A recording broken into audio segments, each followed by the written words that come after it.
Assalamualaikum warahmatullahi wabarakatuh. Pada pembelajaran IPA kali ini membahas bab 1 yaitu sistem reproduksi pada manusia.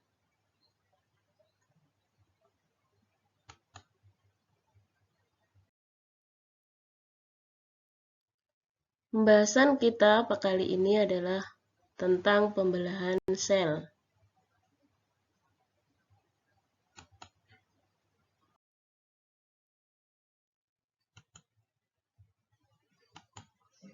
Pembelahan sel. Pada awalnya manusia berasal dari satu sel. Sel tersebut kemudian mengalami pembelahan, sehingga jumlah sel manusia pada saat dewasa dapat mencapai 200 triliun. Perhatikan gambar berikut. Ya, satu sel itu adalah zigot. Zigot berasal dari sel telur dari ibu dan sel sperma dari ayah yang melebur menjadi satu sel yang disebut zigot dan merupakan hasil fertilisasi atau pembuahan, selanjutnya membentuk embrio.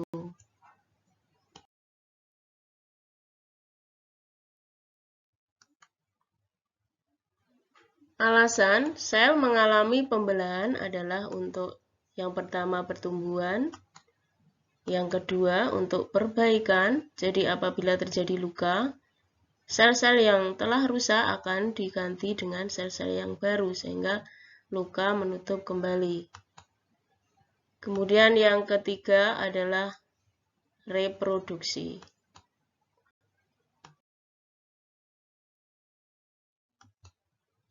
Pembentukan sel-sel baru atau anakan dari sel terjadi melalui pembelahan sel. Apa itu kromosom dan di mana letak kromosom?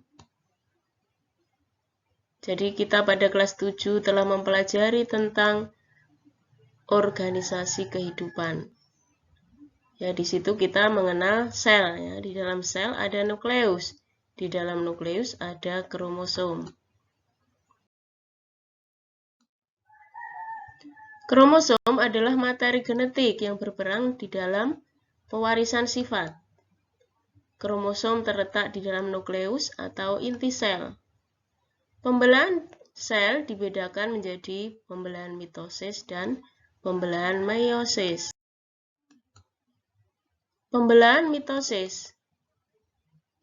Pembelahan sel yang menghasilkan dua sel anakan dengan karakter identik secara genetik dengan sel induk. Pembelahan mitosis terjadi pada sel-sel tubuh atau sel somatik atau disebut autosom makhluk hidup. Jumlah kromosom sel anak sama sel induk.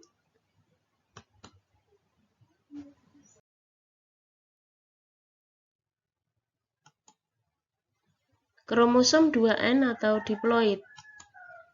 Jika sel induk memiliki kromosom 2N atau diploid, maka jumlah kromosom sel anakan juga 2N atau diploid. Contoh, sel induk memiliki jumlah kromosom 23 pasang atau 46 buah. Maka sel anakan juga memiliki jumlah kromosom 23 pasang atau 46. Sel diploid adalah sel-sel yang kromosomnya dalam keadaan berpasangan. Kromosom N haploid. Kromosom N atau haploid merupakan satu set kromosom. Sel haploid adalah sel dengan isi satu set kromosom saja. Contoh, sel induk memiliki jumlah kromosom 23 pasang atau 46 buah. Maka sel anakan memiliki separuh jumlah kromosom sel induk atau 23 kromosom.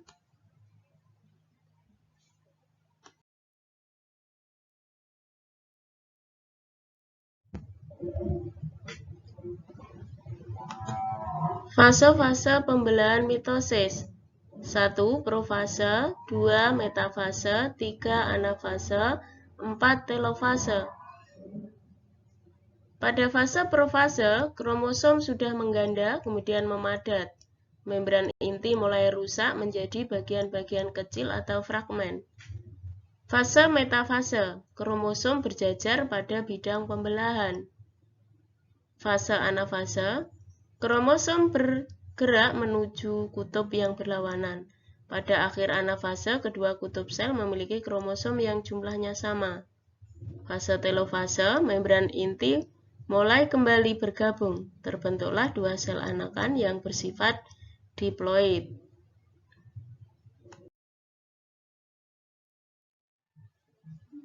Pada tahap akhir dari pembelahan mitosis, yaitu fase telofase, umumnya selalu diikuti dengan pembelahan sitoplasma yang disebut dengan sitokinesis.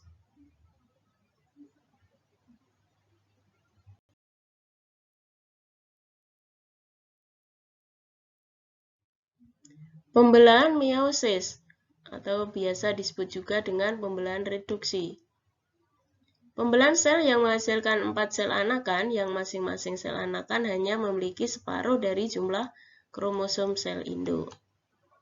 Pembelahan secara meiosis hanya terjadi pada sel-sel kelamin.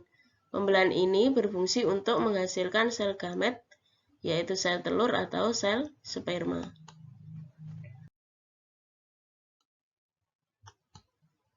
Fase-fase pembelahan meiosis, ya, pada dasarnya fase-fase pembelahan pada pembelahan meiosis ini hampir sama dengan pembelahan mitosis.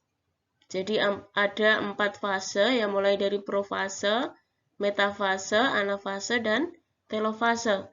Karena di sini terjadi 2 kali pembelahan, maka profase, metafase, anafase, dan telofase terjadi 2 kali.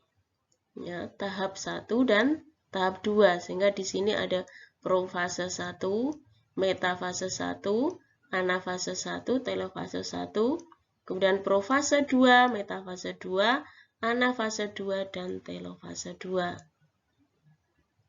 Lebih jelasnya nanti bisa diperdalam dengan literasi melalui ya buku-buku atau internet.